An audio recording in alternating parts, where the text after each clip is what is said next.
I was really interested in my sciences and arts at school, and I wanted a way to combine them. So when I left school, I looked at the courses that were available on UCAS to do with museums, and this was the role that I fell into. So this was a definite career plan for me.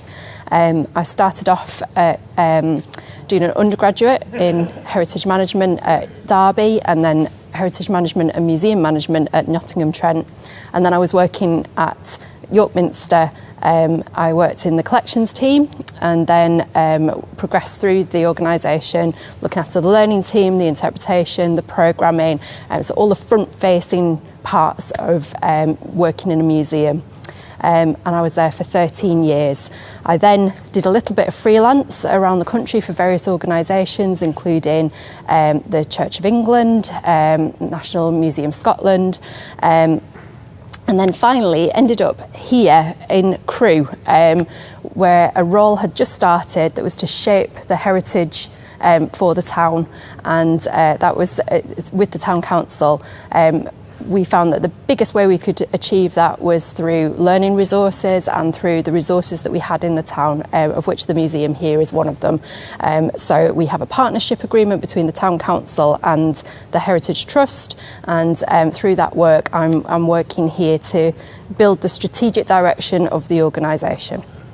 Hi, I'm Edmaya Gorry. I'm the Heritage Centre Manager here at Crewe Heritage Centre. I've been in this position for nearly 2 years now. I got into this after doing my master's degree in the social history of art. I did that whilst I was working full-time as the owner of a coffee shop in a little village in Lancashire. My passion has always been in museums and culture, so I did my undergraduate degree in the history of art, and then things changed in my life, so I ended up as running my own coffee shop. But whilst I did that, I did my master's degree, and I always wanted to end up working in museums and culture. I saw this job advertised as the museum manager at Crewe Heritage Centre, and saw that I could combine my skills, both from my degree and the history knowledge, and also the business skills that I'd developed, and the skills that I'd developed throughout my journey up until my late 20s, working in different hospitality sectors and different retail sectors, and having all the hands-on experience from those, and the administrative background from running my own business led me to be able to put my hand to a lot of the skills needed for the Heritage Centre Manager. I think the breadth of the role, I think often when you talk about museums, there's a kind of vision of being in a dark cupboard with objects, kind of recording them or looking at them, when actually the majority of our role is front facing. It's working with people, with our visitors, with our volunteers, and it's really varied as well. So on Saturday I was part of the duty supervising team, but I was welcoming people, I was working on the cafe, I was also putting out minutes for the committee that's next week and writing papers. So really varied kind of way of working. So my role as the Heritage Centre Manager is quite varied. So I use lots of different technical skills, but also lots of soft skills. So I do things in the background, such as the accounting. So I use different accounting softwares. I do stock takes and stocking up the cafe and the shop. We do agreements with different partners that we work with, so it's working out the agreements and checking that they are legally all right, and also running events, making sure the planning process of the events is all up to date, that we have everything in place that we need, but also overseeing the operational side of the Heritage Centre, so making sure that we have everything in place to make sure that we are legally compliant to run as a business, a charity and a museum. In the heritage sector, it's a very competitive market, so there are lots of students studying towards degrees, and very few roles, unfortunately, within museums, which means that most roles, while they don't need a university degree, you will get further if you have a university degree, and also volunteering time becomes quite a big thing. So I would say that the best way to get into museums is through practical experience, but backed up by that academic theory. So along with myself and the other full-time member of staff here and our part-time member of staff, we have 55 volunteers. They cover lots of different areas in the Heritage Centre, so that goes from the welcome desk, welcoming people into the centre and taking their admission fees, the shop, the cafe, and we also have our model railway, miniature railway and signalling team as well. And in the background we also have our maintenance team and then some volunteers who do marshalling and security and different things like that to cover all of the different aspects of the Heritage Centre and the operational floor delivery. In heritage and in museums, the size of the organisation means that we can have lots of different types of ways of working. So when I was working at York Minster, for example, there were 170 staff and 600 volunteers. When I'm working at the National Trust, there were over 600 properties. So each of those teams might have 70 people on site. Here at the Heritage Centre, there are 2 full-time members of staff, a part-time seasonal caretaker, and 55 volunteers who are active, and we're still recruiting to make sure we can cover those skills. So that means that we have to do a bit of everything, which is really good fun, and it'd be great to show you some of the roles that we do here. Volunteering is a really good way to get into careers in the museum industry. I did a lot of volunteering before I got to this role, so I volunteered at the Harris Museum in Preston and also at a little art gallery in a local town to me, and those things just added onto your CV. They don't only give you the skills that you might need and you might encounter when you come into the role, but they also help you adapt and learn different skills with people, as working with people here is probably the main skill that you need to be able to work with people and understand people and give great customer service. The types of skills that you need depend on the role that you're working in. So when I was at York, my role was collections based, and I needed a lot of technical understanding of how objects work in different environments so that we could best preserve them. So there's a lot of science and thinking in that, and that academic understanding was needed. In the role I'm in now, the problem solving, communication, people skills are really high up. It's all about being able to think on your feet and be able to react to the situation as it unfolds. There is no one day that is the same, even if we face the same kind of challenges on a day. I would say that working in museums it's helpful to have an interest in history, but museums are not history. They are about exploration of people. They are storytelling. So I think that it's good to have an interest in the subject of a museum, but it's also good to come at it with fresh eyes. So sometimes not having an understanding here, obviously our locomotives are very important. I had no background with locomotives, but I now think they're really interesting because of the stories we can tell around it, and that journey of discovery is something that allows us to take our visitors on that journey as well. So having an interest in the particular area that the museum that you go to work in isn't 100% necessary. Before I started this role here, I didn't know very much about trains or the railway, which is one of our big focuses here. But whilst I've been working here for the last 2 years, I have built up that knowledge a lot. I used my passion for history and philosophy and all those different things all rolled into one to learn about the history here, and also about what kind of stories we can tell here. And it's interesting to be on that journey with the people as they come in and telling those stories and learning as we go along. There's always new things that we find whilst we're here, and whilst the collection is adapting and growing, then we can tell those stories with the people and use our community that come in to tell those stories with us. For me, the most rewarding bit of working in a museum is our volunteers and the people that we work with. The volunteers here are so passionate about what they do and what they know and everything about the museum. It's really rewarding for me, and it helps me take home a positive at the end of every day.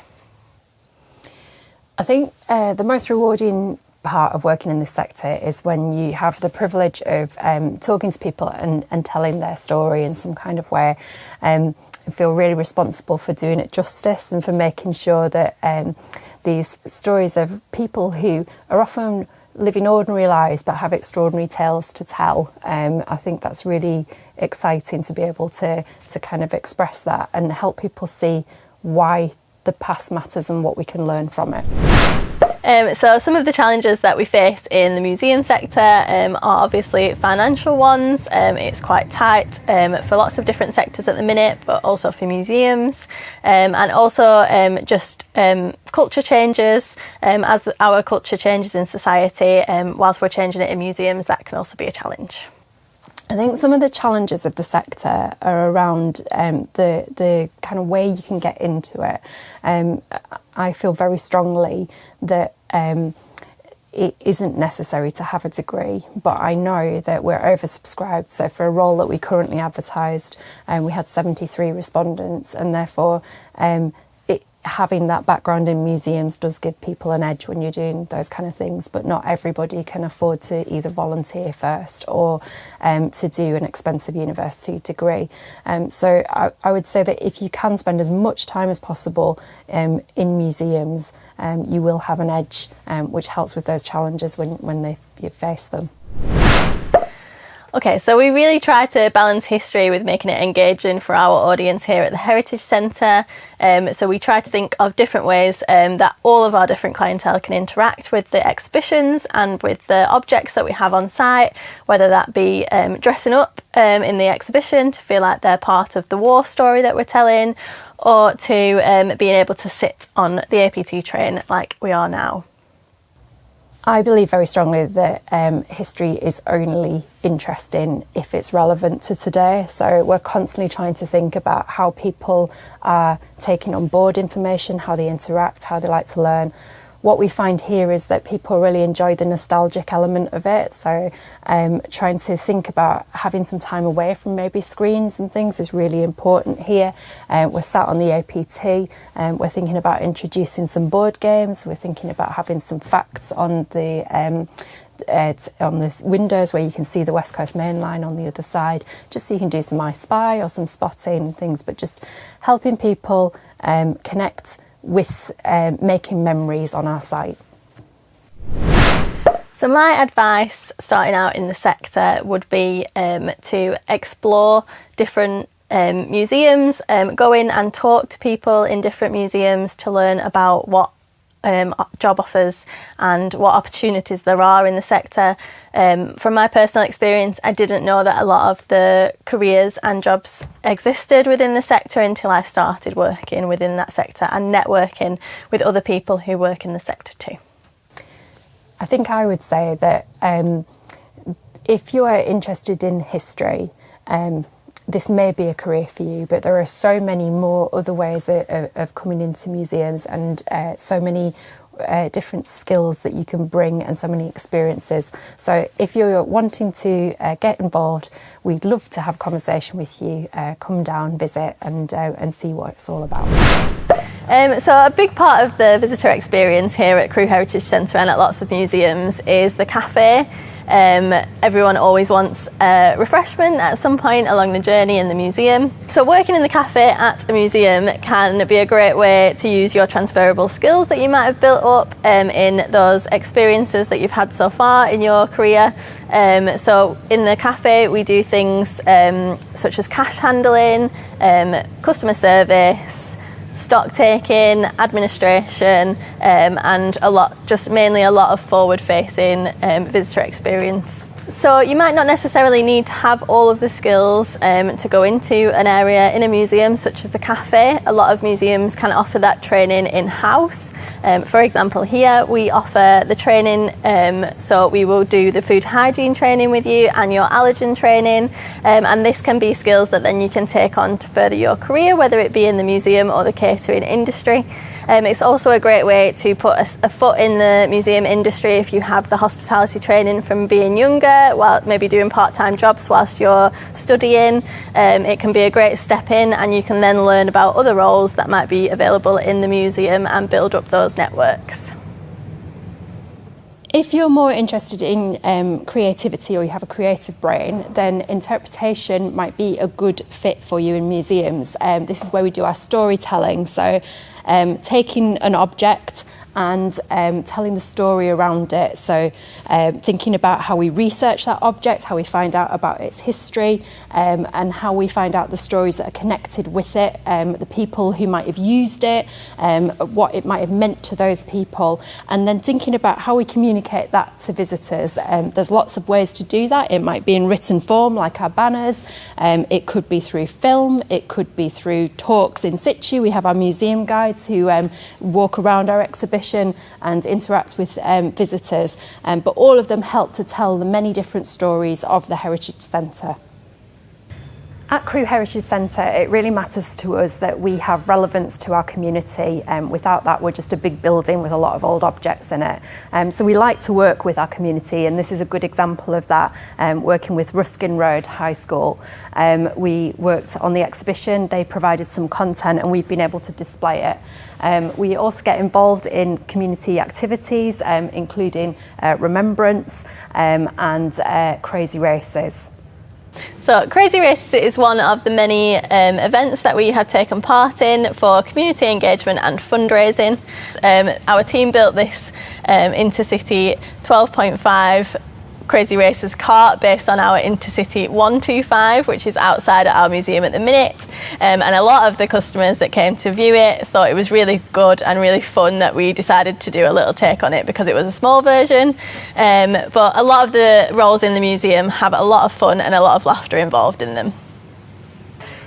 If you have a passion for retail, you could work in a museum in the retail sector. There is lots of things to do. So there is the front-facing retail, but there's also a lot of online shops in museums where you can learn new skills as well as enhancing that passion that you have.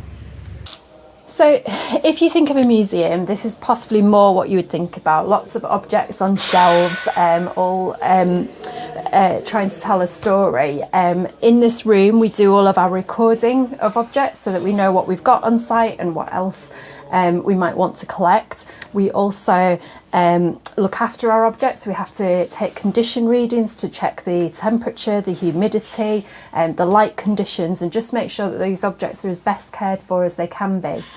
But here at the Heritage Centre, we don't have everything on shelves. We also have our rolling stock, our locomotives and carriages, which are out in the elements and therefore require a lot of maintenance to keep them looking tip-top.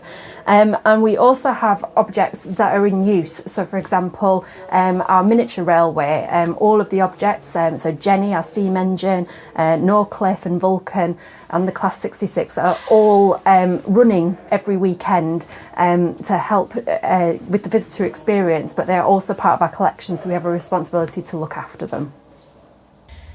So a large part of our role here at the Heritage Centre is around the admin of the site. This includes everything from doing the banking to making orders, to answering emails, answering the phone, making sure that we welcome anyone who comes onto site, like contractors who are doing work. We also have to keep an eye on the budget, keep an eye on how we're doing against the previous season. We do all of our coordination about website management, social media. While the work in the office doesn't require a museum background, it does require a lot of skills such as organisation, thinking about problem solving, still good customer care for when we're in touch with people via email or on site. And it requires us to be able to manage lots of different tasks at once. In a small team, you're responsible for a lot, and therefore you need to be able to prioritise quickly as to what needs to be done when, and can anything be passed to other people.